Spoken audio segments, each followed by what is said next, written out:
Hello everyone. Tax Solutions welcome you to our new learning channel. Here we are going to have various sessions on biology and microbiology. So if you like our videos, please do like, share and subscribe our channel. Now today we are going to have a primary concept on cell, the unit of life. And along with that, we will have a brief introduction on prokaryotic structures. To begin with it, everybody might be having a question on what is cell. Cell is a basic unit of our life.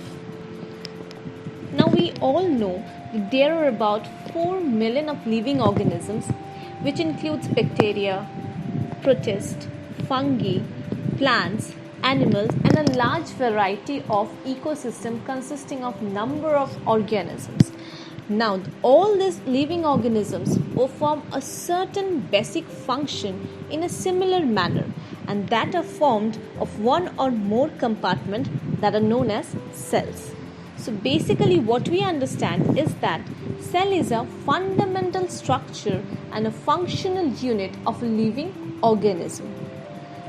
That means every organisms have at least one cell within them.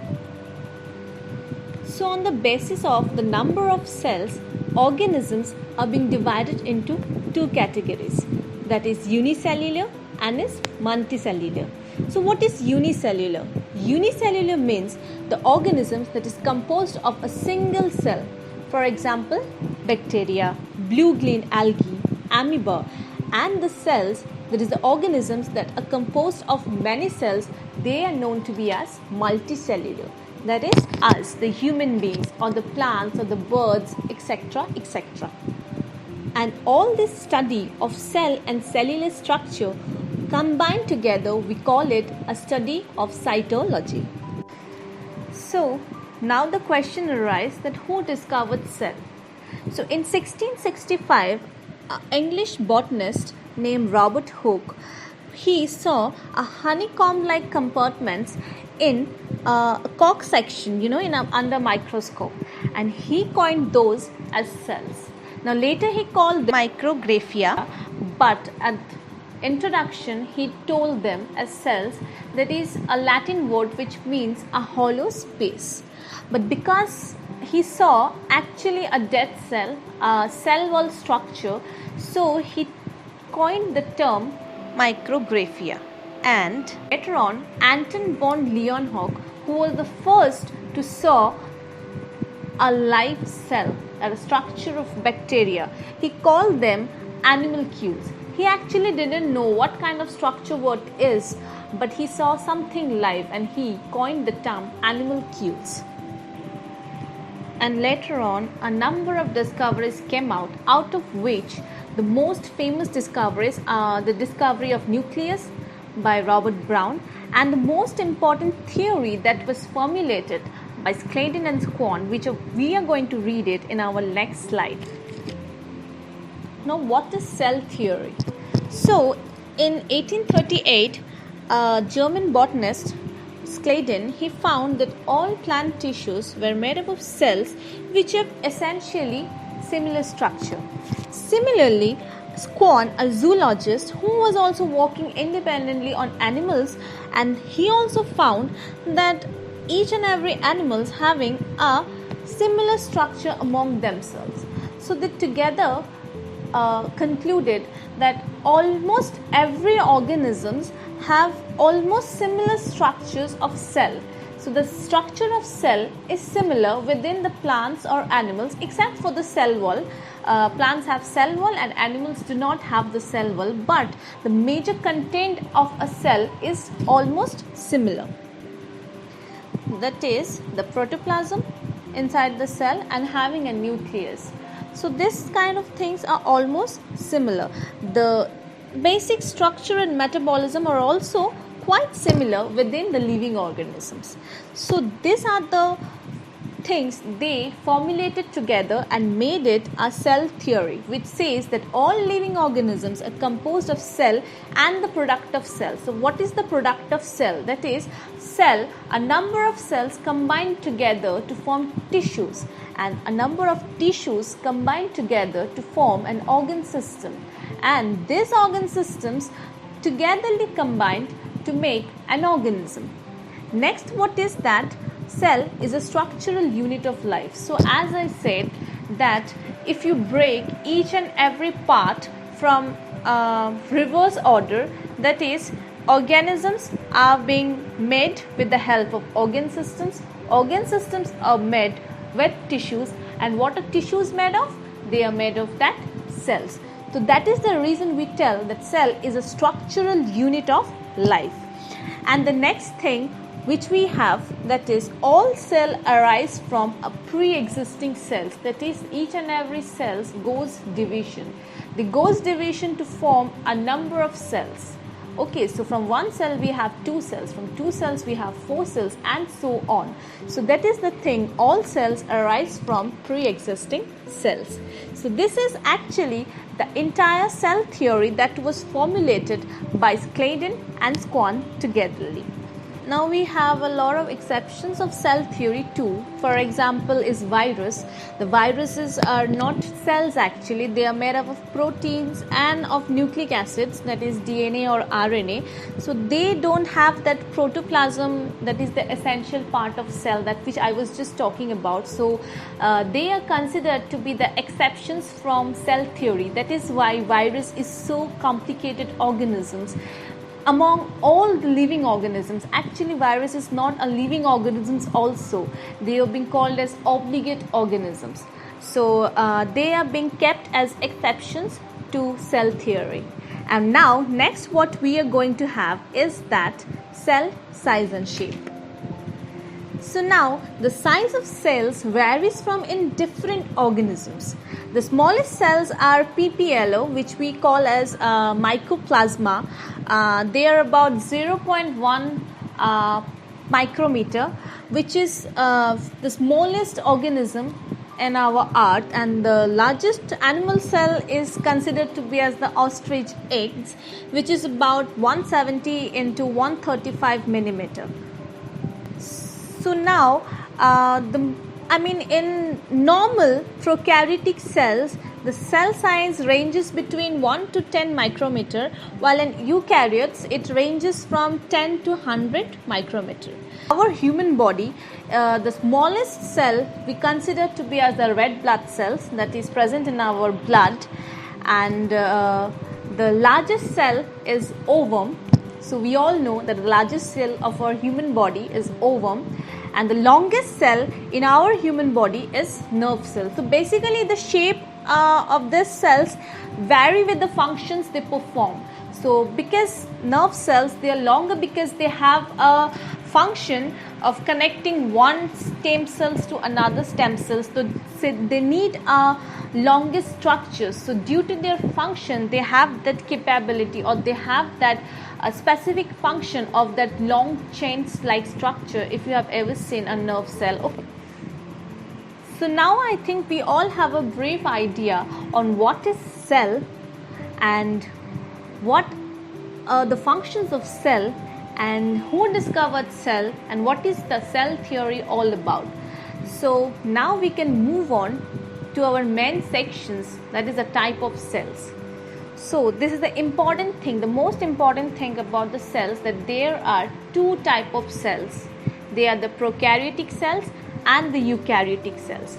Prokaryotic cell means the cell which do not have a perfect nucleus, and the eukaryotic means the cell having a perfect nucleus, or we say a true nucleus.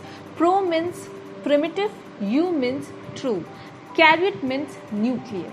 So prokaryote means nucleus, they have a nucleus but a primitive type of nucleus, and eukaryote means they have a true nucleus cell.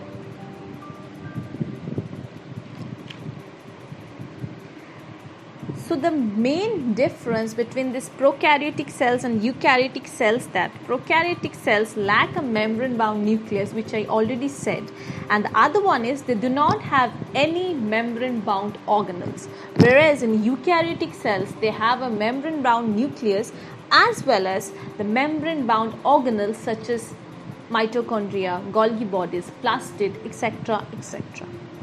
Now, for a cell, the main thing we need to learn is three functional regions. They are the plasma membrane, the cytoplasm, and the nucleus.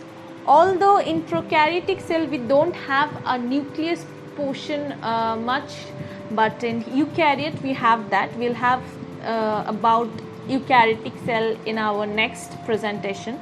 Today we will focus only on prokaryotic cells. So we'll learn about the plasma membrane, cytoplasm, and to some extent a part of prokaryotic nucleus known as nucleoid.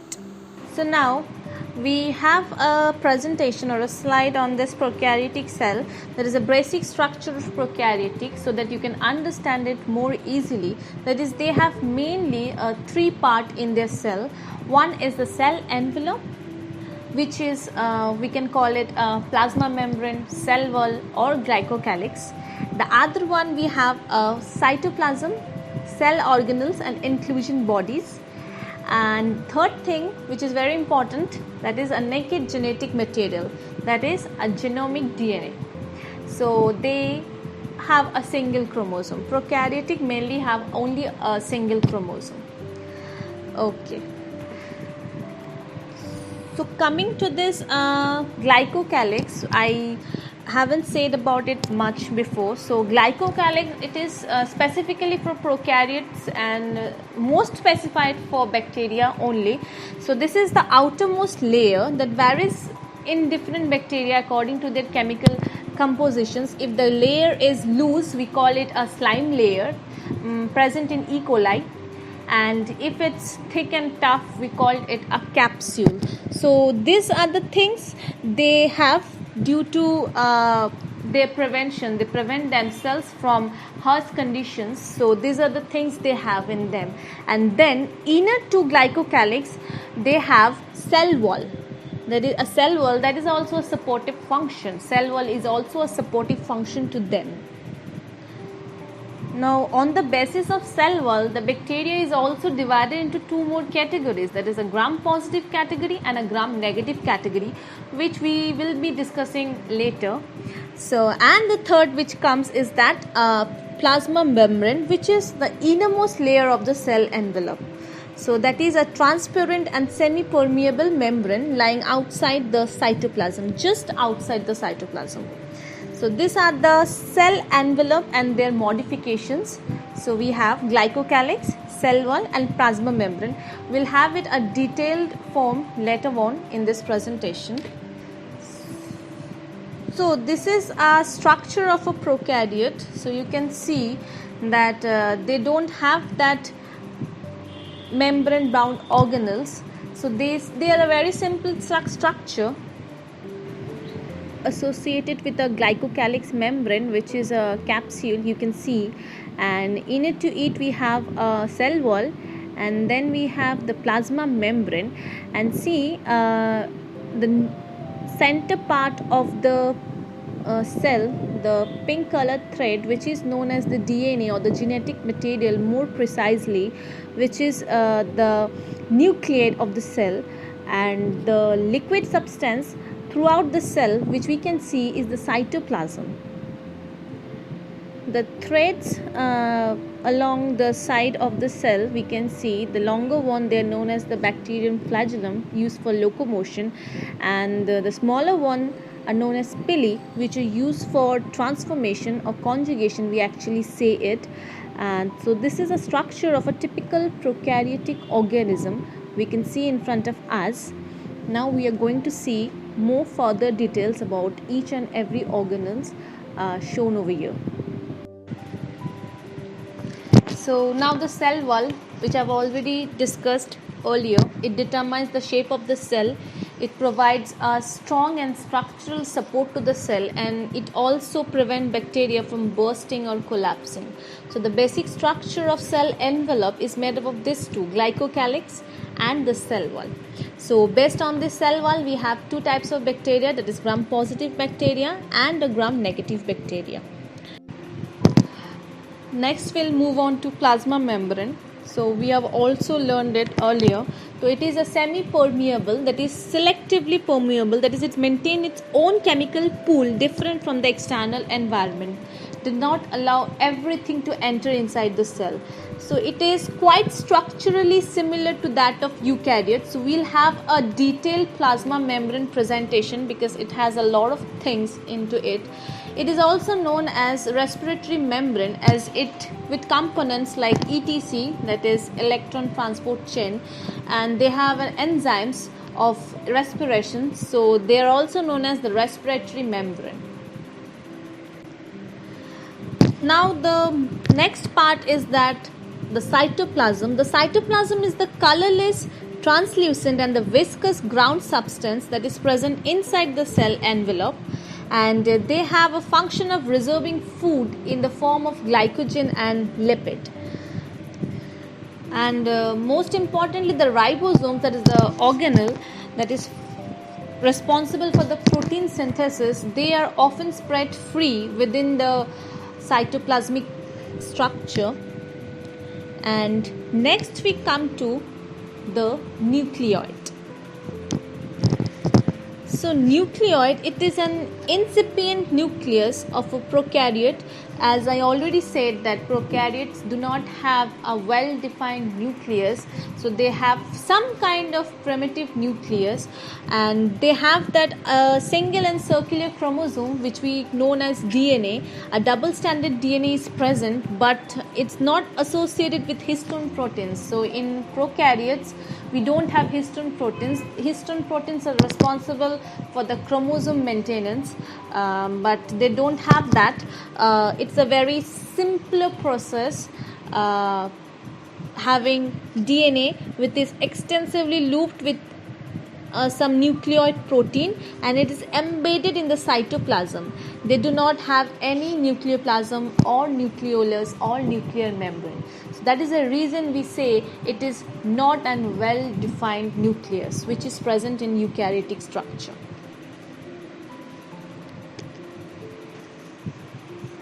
So now the next organelle we have is mesosome, which is found extensively in gram-positive bacteria. So they are formed by the extension of plasma membrane into the cell in the form of vesicles, tubes and lamella. So they have a few functions, like they help in replication of DNA, they help in increasing the surface area for respiratory membrane, and they have enzymatic content also, and they also help in cell wall formation. So these are the things mesosome contributes to a prokaryotic cell extensively for gram-positive bacteria.